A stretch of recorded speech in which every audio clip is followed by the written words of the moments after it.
Good morning to all of you. मैं Shilbhushan sir from west Champaran Bihar. मैं उम्मीद करता हूँ कि आप लोग बिल्कुल अच्छे होंगे, स्वस्थ होंगे, तंदुरुस्त होंगे। मैं आप लोगों के बीच मेडिवल हिस्ट्री के पार्ट 27 लेकर आया हूँ, जो कि इसके पहले वाले पार्ट 26 ऑलरेडी अपलोड कर चुका हूँ। इसके अतिरिक्त मॉडर्न हिस्ट्री का 42 पार्ट मैंने ऑलरेडी इस चैनल पर अपलोड कर चुका हूँ। फिजिक्स, केमिस्ट्री, बायोलॉजी और साथ ही साथ मैथ का भी वीडियो डाल चुका हूँ। यदि आप मेरे चैनल पर नए हैं तो सबसे पहले आप उसे भी जाकर देख सकते हैं, क्योंकि इस चैनल पर जो भी वीडियो पड़ा हुआ है भारत के हर एक एग्ज़ाम, प्रतियोगी एग्ज़ाम हो या बोर्ड के एग्ज़ाम हो, हर एक के लिए मोस्ट इम्पोर्टेंट है और काफ़ी एक्सपेंडेड फॉर्म में उसको एक्सप्लेन किया गया है और डीपली और पूरा कंसेप्ट क्लियर करते हुए।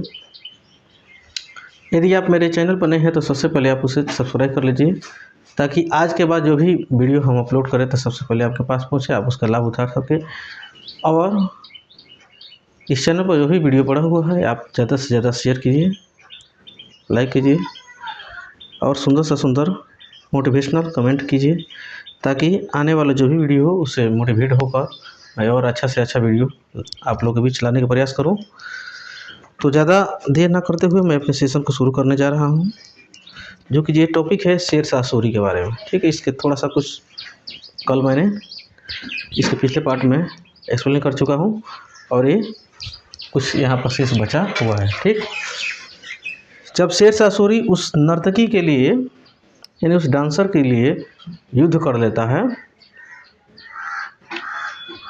तो इसी का सेना उस युद्ध के दौरान तोप से क्या करता है, गोला फेंकता है। क्या फेंकता है? गोला फेंकता है, जो कि ये कलिंजर क्या है, कलिंजर के किला से क्या होता है, तोप के गोला टकरा के आकर शेरशाह सूरी के करीब गिर जाता है और गिर कर फट जाता है, जिससे शेरशाह सूरी के ऑन द स्पॉट क्या हो जाता है, डेथ हो जाता है। ठीक है, हो कलिंजर जो है, कलिंजर का वर्तमान जो नाम है महोबा है। अभी किस नाम से कलिंजर जाना जाता है? महोबा के नाम से जाना जाता है। यह कहाँ पर पड़ता है? ये मध्य प्रदेश में पड़ता है। ये महोबा किस जगह पर पड़ता है? मध्य प्रदेश में पड़ता है। ठीक है, एमपी में पड़ता है। शेरशाह सूरी का सासाराम में दफनाया गया है। ठीक है, शेरशाह सूरी को कहाँ पर दफनाया गया है? सासाराम में दफनाया गया है। तो जाहिर सी बात है, जहाँ पर दफनाया जाएगा वहीं पर उनका मकबरा भी होगा, तो सासाराम में भी उसका मकबरा है। ठीक है, कनिंघम ने शेरशाह सूरी के मकबरा का बड़ाई करते हुए कहा कि शेरशाह सूरी का जो मकबरा है ताजमहल से भी क्या है, सुंदर है। क्या है? ताजमहल से भी सुंदर है। जो शेरशाह सूरी थे, इनके बेटा के नाम था क्या? इस्लाम शाह। क्या नाम था?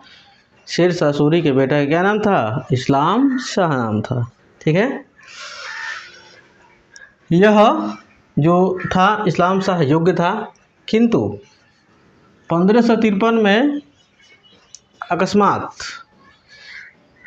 इमिडिएटली इनका क्या हो जाता है, मौत हो जाता है। ठीक है, इसके बाद जो शासक उभर के आते हैं, इनका नाम है फिरोज शाह। ठीक है, क्या नाम है? फिरोज शाह। लेकिन फिरोज शाह के एक मामा थे जिनका नाम था मुबारिज खान। क्या नाम था? मुबारिज खान। इन्होंने क्या कर दिए, फिरोज शाह को मरवा दिए। क्या कर दिए? फिरोज शाह के मरवा दिए। अब जब शेरशाह सूरी जब मर गया तो उसके बाद में उसका बेटा जो शासक था वो तो अपने मन ही मर गया, बिना किसी को मारे ही मर गया। और फिरोज शाह जो शासक बन के आया उसके मामा मरवा दिया।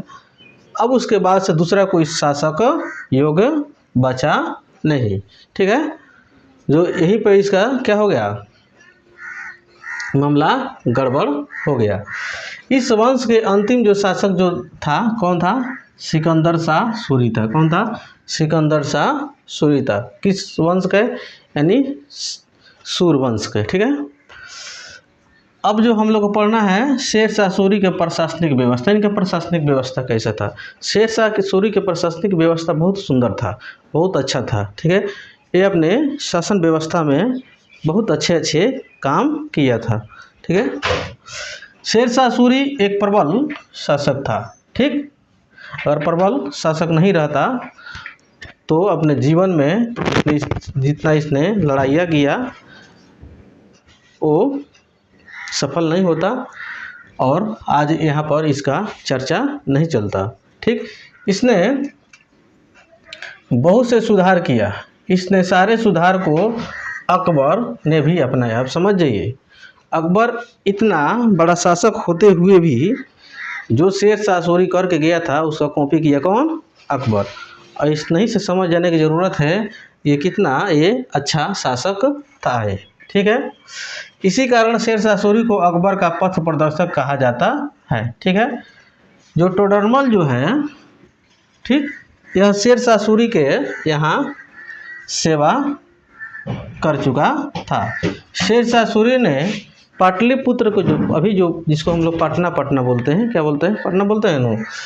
तो इसके पहले इसका नाम क्या था? पाटलिपुत्र था। ठीक है, पाटलिपुत्र के नाम बदल कर क्या रख दिया था? पटना कर दिया। ठीक है, इसने ग्रांड ट्रंक रोड का क्या कराया था? निर्माण कराया था। ठीक है, इसने किसानों से सीधा संबंध स्थापित करने के लिए रैयतवाड़ी व्यवस्था शुरू किया था ताकि किसान से डायरेक्ट हमको कनेक्शन हो सके। ठीक है, उससे मैं समय पर रूबरू हो सकूं, इसीलिए एक व्यवस्था लाया जिसका नाम है क्या? रैयतवाड़ी। और किसान को रैयत कहकर उसने क्या करता था? बुलाता था। कौन? शेर शाह सूरी। ठीक, कर की चोरी न हो, कर कोई चोरी न हो, इसीलिए उसने भूमि को क्या कर दिया? मापी करा दिया ताकि जितना इसका भूमि हो प्रॉपर हम उससे कर ले सके, नहीं कम ले सके नहीं ज़्यादा। इस व्यवस्था को जब्ती व्यवस्था कहा गया। क्या कहा गया? इस जो भूमि मापने की जो व्यवस्था है उसको क्या कहा गया? जब्ती व्यवस्था कहा गया। इसने पट्टा तथा कबूलियत नामक भी व्यवस्था शुरू किया। ठीक है, तो पट्टा अभी भी चलता है। ठीक है, पट्टा पर कर का विवरण रहता था। क्या क्या चीज़ का विवरण रहता था? कर का विवरण रहता था कि इस व्यक्ति से कितना हमको कर लेना है, उसी के हिसाब से उससे कर लिया जाता था। ठीक है,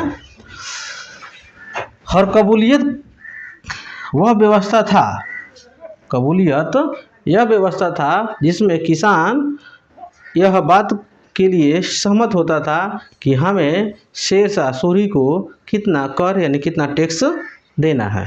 ठीक है, तो कबूलियत का मतलब मेरी मंजूरी करना, जब मैंने कबूल किया, ठीक, तो मैं इतना आपको मेरे इतना खेत हो रहा है उस हिसाब से मैं आपको इतना टैक्स दूंगा। ठीक है, भूमि के माप के लिए जरीबान नामक कर लिया जाता था, यानी भूमि तो जरीब से ही नापा जाता है। आज के समय में भी जो जरीब से ही मापा जाता है। ठीक है, जरीब से बन गया क्या? जरीबान। तो जो टैक्स लेता था, जिस भूमि मापा जाता जिसका, वो क्या बोला था? जरीबान कहा जाता था। जरीबान नाम के टैक्स उससे लेता था। जो किसान भूमि के माप नहीं कराता था उससे मुहाविलाना, कौन सा? मुहाविलाना नामक कर लिया जाता था। ठीक है, शेर शाह सूरी के समय जौनपुर शिक्षा का सबसे बड़ा केंद्र था। क्या था? शेर शाह सूरी के समय जो शेर शाह सूरी जो था उसके समय जो जौनपुर जो शहर था शिक्षा के बहुत बड़ा केंद्र था। तो आप कमेंट करके बताइएगा ये कौन ऐसा शासक था कि जौनपुर शहर का क्या किया था? निर्माण कराया और अपने भाई के लिए कराया था। किसके लिए कराया था? अपने भाई के यादगार में, क्योंकि उसका भाई क्या किया था? उस शासक का बहुत बड़ा शासक था। आपको मैं हिंट्स दे रहा हूँ, जो बहुत बड़ा शासक था और उस शासक का भाई जो मर गया जिसका नाम था जॉन, क्या नाम था? जॉन। उसके याद में उस शहर का निर्माण कराया, एक शहर बसाया। ठीक है, जिस शहर का नाम रखा जौनपुर। ठीक है, आपको कमेंट करके बताइएगा ये कौन ऐसा शासक है जो कि ये अपने भाई के नाम पर उस जगह का नाम रखा। ठीक है, इसे भारत का सिराज का मतलब क्या था? सर का ताज कहा जाता है। किसको? जौनपुर को। जौनपुर को क्या कहा जाता है? भारत के ताज के नाम से जाना जाता है। तो मेरे वीडियो में शुरू से अंत तक बने रहने के लिए बहुत बहुत धन्यवाद, तहे दिन से धन्यवाद। यदि मेरे वीडियो अच्छा लगा हो तो आप अपने दोस्तों में शेयर कर सकते हैं, लाइक कर सकते हैं और सुंदर से सुंदर को मोटिवेशनल कमेंट छोड़ सकते हैं, ताकि मैं उसको पढ़कर मोटिवेट होकर और इससे भी अच्छे से अच्छे मटेरियल के साथ मैं आप लोगों के साथ प्रस्तुत हूँ। और यदि फिर से मैं याद दिला देना चाहता हूँ, यदि आप मेरे चैनल को अभी तक सब्सक्राइब नहीं किया है तो इसे सब्सक्राइब कर लीजिए, ताकि इस चैनल पर भारत के हर एक एग्ज़ाम और हर एक सब्जेक्ट की तैयारी कराई जा रही है। ठीक है, यदि आप कंटेंट मिलाइएगा तो आपको ज़रूर समझ में आएगा। क्वेश्चन बैंक से मिलाइएगा ये, हाँ कितना क्वेश्चन टच कर रहा है इस सीरीज से। केवल आप मॉडर्न हिस्ट्री पढ़ लीजिए, एक बार देख लीजिए टोटल वीडियो, उसके बाद से मॉडर्न हिस्ट्री से देखिए ये कितना क्वेश्चन टच कर रहा है। उसके बाद से खुद आपको समझ में आ जाएगा कि हाँ ये किस लेवल का यहाँ पर मटेरियल कंटेंट दिया जा रहा है। तो ठीक है, इसके अगले पार्ट में बहुत जल्द लेकर आ रहा हूँ। तब तक के लिए जय हिंद, जय भारत।